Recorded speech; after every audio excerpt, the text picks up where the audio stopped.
If you're buying or selling a home in 2025, you need to stop focusing on the interest rates. You're literally losing money by worrying about what the next interest rate is going to do. The purposing of what's happening right now with the Bank of Canada, the bonds, the yield markets, we're not going to go into any of it. Right now, all you need to know if you're buying or selling your home in today's market, if you're purchasing, am I taking fixed or variable? If you're taking fixed, all the Bank of Canada announcements mean nothing to you. You're taking a fixed rate. It's right there. You're going to have that rate for the next 3 or 5 years. So that's your payment. Nothing's going to change. Now, the market is not going to change just because a 0.25% went down. We saw things that we never would have seen before. Interest rates jumped from literally 1% to 5.5%, 6% in a matter of a year. We saw per 1% interest rate increase, the market directly dropped 10%. We are not going to see the same thing happen when interest rates come back down. It's not going to happen that way. For number one, why it's not going to happen that way? Because our interest rates were so much higher from the get-go for where they got to the 6-7% rates. We're normally on a 10-year average in between 3 and 4%. Usually they try to keep it around a 3.5-4%. So even though it came down 1%, we're still almost 1.5% higher than what our 10-year averages normally would be. What does that mean in English? Well, it means that unless the buying power comes back into the 3%, buyers are not just going to be coming onto the woodworks and buying properties. Until we start to see the rates go back into the high 3s and low 4s consistently, whether it be variable or fixed, you're not going to see the market just skyrocket off.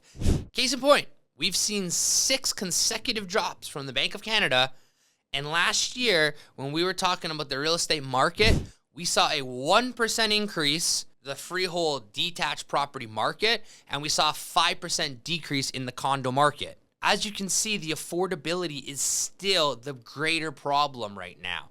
We have tariffs, we have affordability of groceries, GDP. There are a lot of other things that are affecting this market that it's not just about the rates. What you have to look for if you're purchasing in this market today is, what are my monthly costs today? Can I afford it? And if I can afford it, what am I purchasing? An easy way to look at it right now, because we do know everything's cyclical, the prices will come back to 2022 prices. Now, when will they come back? We don't have the crystal ball. We don't know. But we do have a gauge that they will come back to that price. Just like in the 1990s, we saw interest rates in the 16%.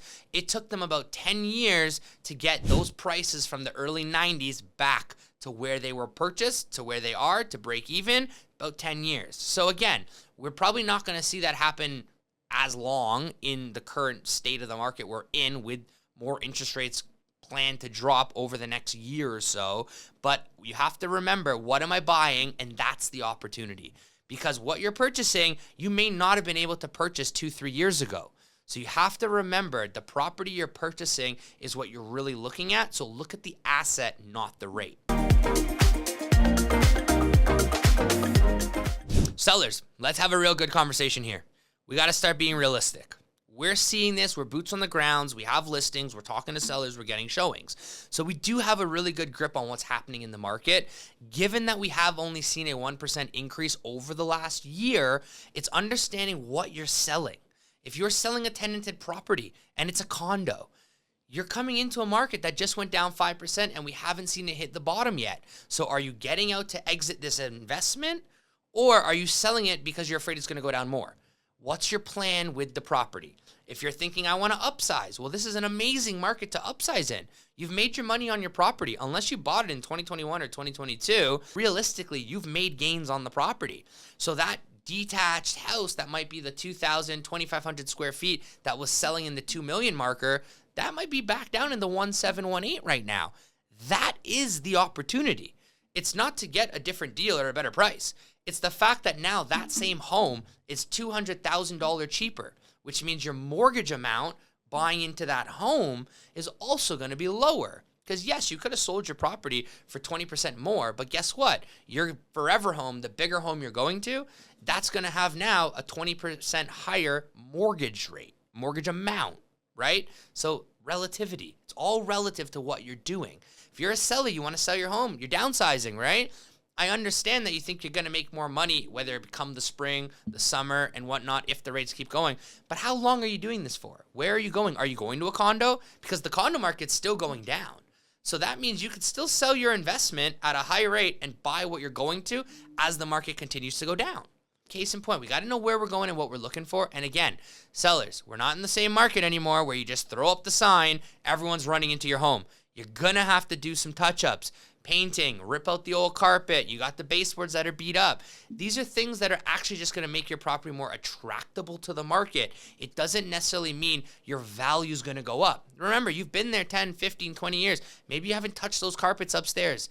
Think about that from that perspective versus I did this flooring, I'm going to expect a 10x return. Sometimes you're just making that and understand who the competition is on the market. Because it's not just about what the last house sold for, it's also about who you're going up against. For a lot of our sellers right now that are chasing the market, they're starting at high prices, right? Because the market value is so tight right now, and we're starting to see it drop, then they sell. They're still selling at market value. The buyers know market value, so keep that in mind when you're pricing your home. You want to be really, really close, if not spot on market value. The buyers will come. If you're not getting showings right now and you don't know what's going on, 95% of the time, it's price. Whether you're buying, you're selling right now in the market, we have boots on the ground, we're in the market, we have active listings, we know what's going on. Hit the Calendly link below, book your call, and we can go over a consult. Hit like, hit subscribe for all your modern updates on the real estate game that's going to be happening in 2025.